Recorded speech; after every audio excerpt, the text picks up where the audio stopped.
Yes, mambo vipi mtazamaji wa MK Habari? Niko hapa kuchakata taarifa za kimichezo na burudani. Bana, nimeona mwenendo wa Elie Mpanzu ndani ya kikosi cha Rangers. Na nimeona mwenendo wa Jonathan Ikanga Lombo.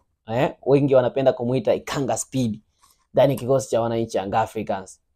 Lakini hawa watu bana, hawa watu wawili hao. Wote msimu uliopita walikuwa pale AC Vita Club. Pale DR Congo. Walikuwa wanawasha sana. Mbavu moja anakula Elie Mpanzu, mbavu moja anakula Jonathan Ikanga Lombo. Aisema beki walikuwa wanateseka sana. Lakini kama kuna kitu umekinoti kwa hawa wachezaji wawili, Elie Mpanzu pamoja na Jonathan Ikanga Lombo, basi utagundua kwamba wana vitu vingi sana vya kujifunza kwa Joshua Budo Mtale. Ndio Joshua Budo Mtale hapati nafasi kwamba performance yake hairidhishi. Lakini ngoja nikwambie kwa kina zaidi. Mpanzu ni mzuri sana.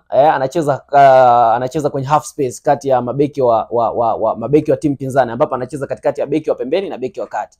Amekuwa na nyakati bora sana, ability ya kushuti, ability ya kupunguza, lakini ana uwezo wa kukaa na mali muda mrefu mguuni. Weakness ya Elie Mpanzu ambapo Budo anamshinda ni end product. Joshua Budo Mtale yupo vizuri sana kwenye kutoa zile pasi za mwisho. Pasi za mwisho ambazo zinaweza zikaleta hatari kubwa zaidi kwenye timu pinzani. Tazama namna ambavyo aliucheza mchezo dhidi ya Mbeya City, Joshua Budo Mtale. Namna ambavyo amekuwa na msaada mkubwa sana kwenye hii michuano ya CRDB Bank Federation Cup. End product yake ni bora zaidi kuliko Elie Mpanzu.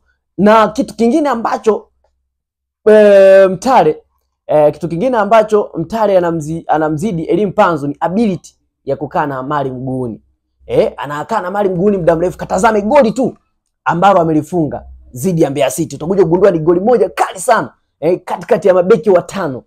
Budo Mtale anapita pale anaenda kufunga. Kwa hiyo ukigundua hivyo utakuja kuona basi ana nyakati bora sana ambazo yuko nazo Joshua Budo Mtale. Nadhani hicho ndio kitu pekee ambacho Elie Mpanzu anapaswa kujifunza kwa Budo Mtale. End product, ukiwa na mpira mwisho ya mwisho unafanya nini? Kwa sababu amekuwa na nyakati bora, anapiga cross na babatiza. Kama hiyo eneo Mpanzu ataimarika na kuwa vizuri, basi atakuwa ni mchezaji hatari sana kwenye kikosi cha wekundu wa Msimbazi Simba. Lakini Jonathan Ikanga Speed naye hivyo ana speed, ana kasi, lakini mpira wa mwisho anashindwa kuutengeneza vizuri. Naye akifanyia hilo kazi, basi atakuwa ni miongoni mwa wachezaji hatari zaidi. Nadhani hawa wachezaji wawili ukimwangalia Budo Mtale, hapo ndio sehemu pekee ambapo anafanya nini? Ambapo anawazidi. Lakini muangalie namna ambavyo amekuwa na nyakati bora sana Joshua Budo Mtale. Wakati anafika kwenye kikosi cha Simba, siku ya kwanza wachezaji wote wametrain.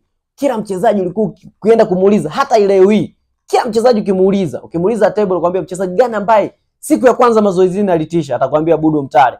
Nenda kamuulize vipi kuhusu Awesu, na atakwambia hivyo. Kamuulize Deborah Fernandez, atakwambia ni hivyo. Kwa hiyo Joshua Budo Mtale ni miongoni mwa wachezaji hatari sana ndani ya kikosi cha Simba, ila kinachomkwamisha ni mazingira. Kama mandhari yatamkubali na akakaa sawa, atakuja kuwa ni mchezaji miongoni mwa hatari zaidi kwenye kikosi cha Simba.